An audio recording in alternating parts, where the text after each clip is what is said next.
Sa detalye ng mga balita, nagpaabot ng pakikiramay ang Department of Foreign Affairs o DFA sa naulilang pamilya ng isang Filipino national sa isang missile attack sa isang tahanan sa Haifa, Israel noong gabi ng April 5, 2026.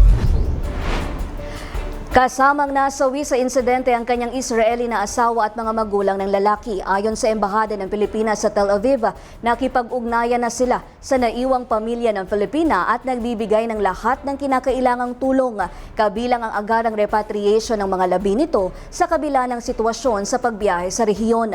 Hiniling ng pamilya na igalang ang kanilang privacy habang sila'y nagluluksa. Nanawagan ng DFA sa Filipino community na ipagdasal ang kapayapaan ng kaluluwa ng nasawi at lakas para sa kanyang pamilya sa panahon ng matinding kalungkutan.